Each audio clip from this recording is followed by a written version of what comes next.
Afternoon, guys. Good afternoon. You look at Michael Dieter and his experience. What do you like about him at center and the challenge he faces also if either man's out there? Yeah. Mike's been in there. He's played a lot of ball, so Mike's experience will help us. Uh, he's been out there before. Guys have played together, so we feel comfortable with Mike stepping in there for us. We noticed Damian not out there. Do you expect him to return at some point? We'll see where Damian is as the week goes on. We'll see where that ends up. What are the challenges that you see from their offense? The challenging thing with their offense, right, starts with Mike Evans, their most explosive player, big-time plays. Have to make sure we have eyes on him at all times. He's been a very productive player in this league for a long time. And then you go to Baker. I think Baker and just his play style, his moxie, like he keeps plays alive, makes a lot of plays on the run. Guys are, you think you have him in the backfield, he finds a way to escape, right? He just has this moxie about him. That guys play for him, right? He makes plays there, so we have our hands full when it comes to just their passing attack. I think that's where it all starts. And then you have to be tight in the run game as well because, when they've won games, they've ran the ball well. So, that'll be an emphasis for them, and we have to do a good job in the run game. On the other part of the football, Vita Vea, what are some of the things that makes them so formidable? He's a problem, right? Big fella inside, he's a problem when it comes to disrupting the pass game. Yes, his strength and his ability, right, to knock the pocket back. That's where it starts with him, and also run game. He's a problem in both, and they also have packages where they drop him back and pass coverage as well. So it's a multiple scheme. They do a lot of different things. Todd is doing a great job with that group defensively, right? They're going to cause you problems. They're going to strain you just with all the many blitzes that they have. Everybody has a blitz, and Todd has done a great job of mixing it up, keeping offenses off balance. So the past 3 games, you guys on third down hasn't been as efficient as it was earlier to start the year. It appears that teams have done a better job of trying to take away the middle of the field when CJ was someone at a very high level going over the middle of the field on third down.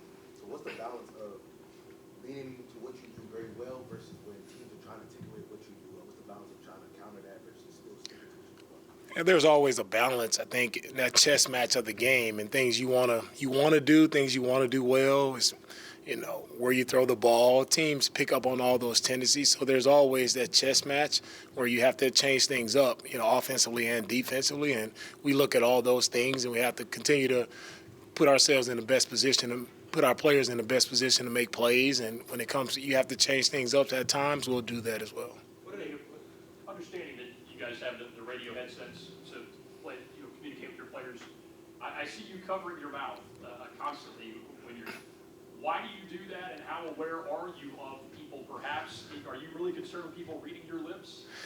At times, some of the things I may be saying, I don't want people to see what I'm saying, but it's a habit. As a play caller, it's just a habit of, you got people in the box that may be able to see what you're saying. So it's a habit of just making sure you're covered up, making sure you just don't give anything away to the opponent.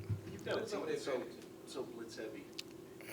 Offensively, I know you talked about if you do your job with the offense, you kind of dictate what they do. When they have so many different blitzes, do you have to put in things that specifically are ready for those things, or just, hey, we do our job, we don't have to worry about where the pressure's coming from? Yeah, when the pressures are so varied, it's hard to get a bead on when they're doing what they're doing. So if you try to focus in on what they're doing, you won't be able to figure it out, right, in the game. So you just have to do what we do well, right? And as things come, you can't be surprised because it may be a corner blitz and safety. Anybody can blitz at any time. We just have to be aware that things can change. The picture can change on us, and we have to be ready to adapt as that picture changes. What are some of the advantages of putting Will on the inside, breaking him from the outside, putting him on the inside thing? When he played next to Grenard last week, they were able to gain that advantage on that side of the ball. We like to move our guys around as much as possible. So as Will, if we have to move him inside on some of our pass downs, we try to do that. Just try to get different looks, try to get different matchups each week, so that it changes each week based on our opponent and where we feel like we have a matchup advantage. I think the Bucs are one of the top in the league in forcing turnovers. Yeah. Why are they effective at that, and how CA talked about wanting to have explosive plays, but how do you balance being aggressive but keeping in mind what the Bucs are? The Bucs have done a great job of taking the ball away. That's their strength. That's where their team thrives. And I know it starts with Levante David. He's done it for a long time in this league. As whenever you look up a highlight, he's always found a way to force the ball out. Devin White in there, just their entire defense, the back end, they do a great job of attacking the football when it's up in the air. Just all across the board, you see they're well coached, and it's emphasized that they should attack the ball, and they're the best in the league when it comes to taking the ball away. I think that's why they're a top defense in the league, because they do a great job of taking the ball. And, that's going to be the matchup this week. I think the team that wins the turnover battle will win the game. Mike Evans has been racking up 1,000-yard seasons since Houston Allen has. What's the most impressive about what he's been able to do consistently, and the challenge that he presents to us? What Mike has been able to do consistently is beat one-on-one coverage. And just with Mike and just his catch radius, he's such a big target, and he's fast. You can't get lulled to sleep. Like, he has the speed, he has the size, he has the strength. No matter if you double covering, whatever you may do, Mike always seems to find a way, right, to make a play. So that's the challenge there. And they move him around. They put him in a slot some. They move him all over the place, so you don't quite know exactly where he'll be all the time. So they've done a great job schematically of moving him around to put him in position, right, to make plays. Teams usually show their hands, buyers or sellers trade deadline. No moves for you guys. One, what was kind of the thought process behind that? Two, what was it like for you with your first trade deadline as a head coach and just going through that? With the trade deadline, there was nothing for us no action there for us. And some teams, make moves. As we didn't. We feel go where we are now. And as we continue to go throughout the season, just want our guys to continue to improve. And that's just been our focus, on improving the guys that we have here, working with the guys that we have, and seeing them improve. We'll take a few more. The second part, Yep. You and Nick working together through that process. What was that like for you? Yeah, with me and Nick working through that process, it was smooth. Nick has done a great job just while we're hammering away on the football side of things. Nick and his staff has done a great job of being prepared and searching anything that comes available, any things that come up. We were in communication with those things. There's nothing transpired for us this time around. There were a lot of disappointed players on Sunday after the game. A lot of them felt like that they should have won the game. When you came back to practice today, could you feel that hunger of them wanting to get back to that winning feeling? Our guys have the right intent.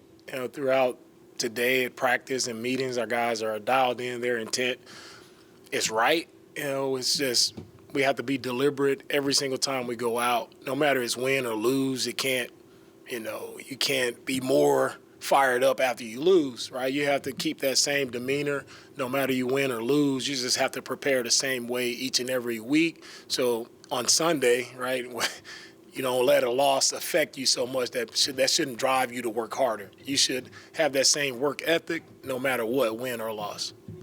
A couple more. When you look at Mike Evans, it's easy for you to have one-on-one matches, but how do you make sure that you don't coincide and just play on him to open up lanes for this time?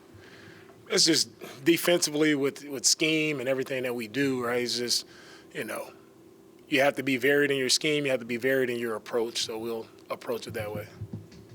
Last one. What Jimmy Ward has brought to this defense since getting back into the lineup? Jimmy has brought, stability. He's brought leadership, just big-time playmaking ability. Just love Jimmy, love what he brings, just his intensity every single day when he lines up. It's just I know Jimmy's going to make a play for us when he's out there. So just the confidence that he brings to our defense has been great. His leadership has been awesome for us. Just being around a ton of young guys, he's helped those guys a lot. And just really thankful to have Jimmy here with us.